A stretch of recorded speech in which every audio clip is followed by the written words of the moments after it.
Mysticism does not come from the East, it comes from within. Before you attempt anything that is considered as a mystical process, it's very important to stabilize the five fundamental elements within us. These are known as Panchabhutas or Mahatattvas in the yogic science.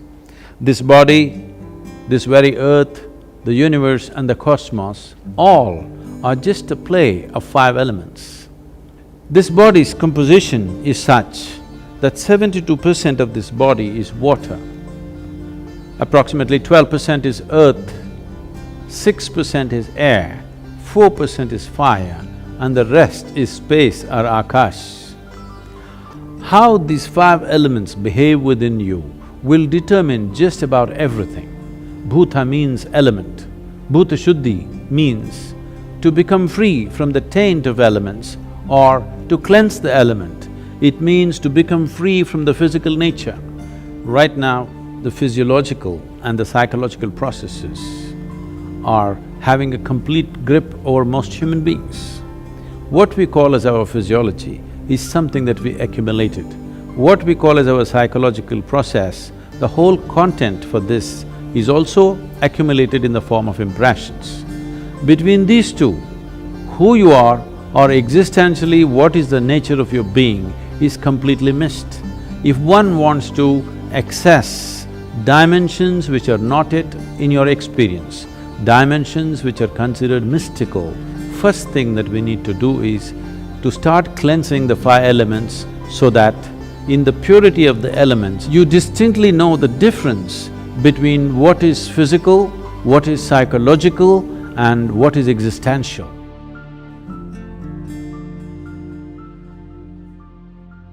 There is substantial evidence today to show that water has a great sense of memory. Everything that happens around a body of water is in some way stored in the water molecules. It is being referred to as a fluid computer. Among the five elements, water acquires the greatest significance because 72% of this body is water. If we take sufficient care about the water that we consume, not just in terms of its purity, it being bacteria-free and those kind of things, but the way the water is kept, in what kind of container you keep it, how you keep it, how you touch it, how you approach it. Because there is substantial scientific evidence today to show you that a thought, an emotion, a touch, these things can change the molecular structure of the water and greatly alter the way water behaves within your system. So, one needs to understand, you are not dealing with a commodity, you are dealing with life-making material. Water is life. It is just that right now it's outside of you. So before it enters your system, how you treat it? If you keep the water in a container which is metallic, preferably copper or an alloy of copper, and every day if you wash it with an organic substance and keep the water in a place where it is not touched by other smells and other substances, there is sufficient space around it, and when you approach it, if you can just hold this vessel with your hands with a certain sense of gratitude and reverence, because this is life-making material, and then consume it, you will see it will do wonders within your system. Healthfulness and equanimity will be a natural consequence of this.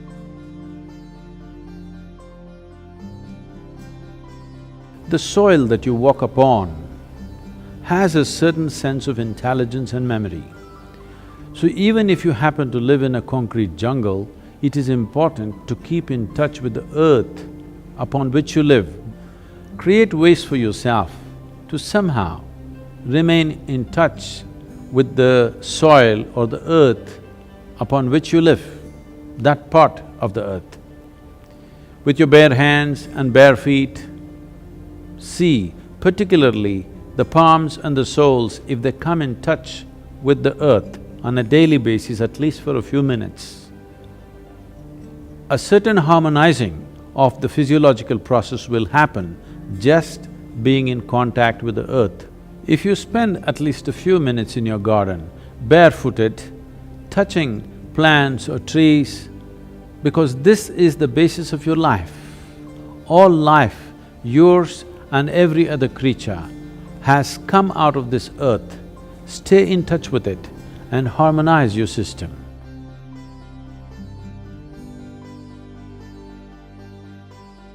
Though air represents only 6% of your body's elemental constitution, it is the most dynamic part of the element in terms of the transaction that happens on a minute-to-minute basis. What kind of air you breathe is definitely important and that's well known, but how you breathe and how consciously you breathe is equally important. Especially those of you who are living in large cities, the kind of air that you breathe may not be in your hands. So it's good, at least for a few minutes, take a walk in the park, along the lake or the river or whatever is available to you. Especially if you have children, it is important that you take them out at least once a month, far away enough from the city where nature is in reasonably pure state, where they can climb a small hill or walk in a forest or swim in a river, something natural, to be in touch with nature and to do something where breath will be in a dynamic state. This is not just for aerobic exercise, because constant exchange of air is happening from within and without, and the very intelligence in the body will take care of this, that when it senses the air is pure and alive, the way the body breathes is different, you can notice this, and the exchange will happen, cleansing will happen within the system, because breath per se is only 1 to 2% of the air transaction. The rest is happening in many other ways. So if you remain in pure air, it's important that you bring breath to a dynamic state with a certain activity. You don't have to do too vigorous an activity, just enough to see that you're breathing deep enough, slightly deeper than normal is happening to you for a period of time, and especially for growing children, this becomes very important, because this will greatly enhance the body's integrity and strength. But on a daily basis, if you're not able to take yourself out within the house, you can do a simple yogic practice called Nadi Shuddhi to cleanse the breath.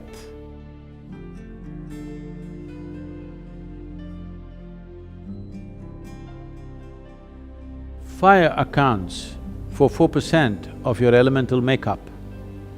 What kind of fire burns within you? Is it the fire of greed, hatred, resentment, anger, lust, love, compassion? If you take care of that, once again, your physical and mental well-being is well taken care of. You become an equanimous and exuberant being. A simple process you can do to cleanse the fire within you is get some sunlight every day. Fortunately, you cannot contaminate the sunlight. Though we have contaminated every other element, sunlight has remained pure, make best use of that.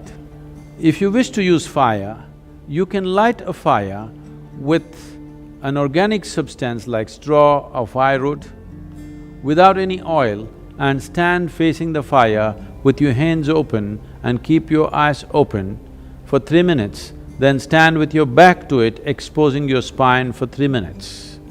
This will cleanse your aura and bring about a new sense of resurgence in the system. This is to rekindle and reconnect the fire within with the fires outside. This is the basis of all fire-based rituals in the East.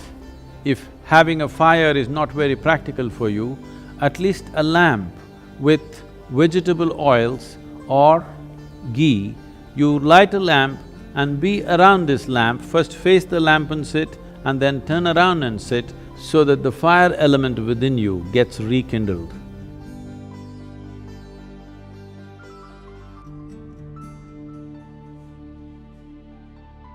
The fifth and the most expansive dimension of the elemental composition is Akash or etheric space.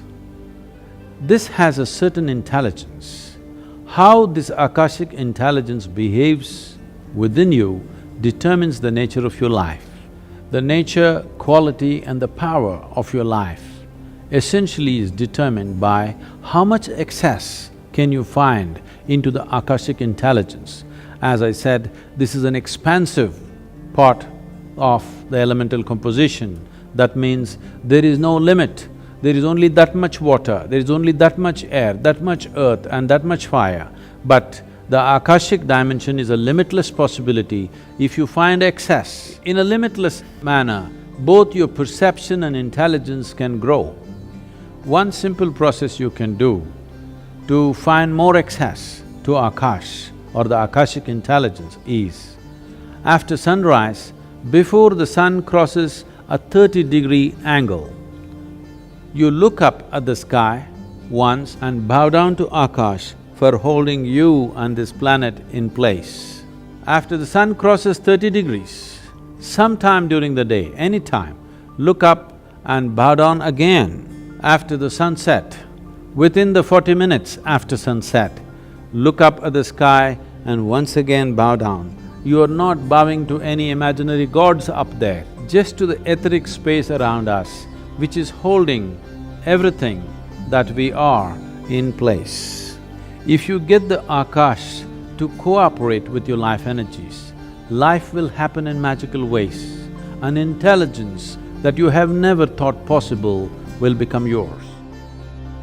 For a human being to have an element of grace in their lives, Shambhavi Mudra is a process that is like opening a window so that one becomes receptive to grace.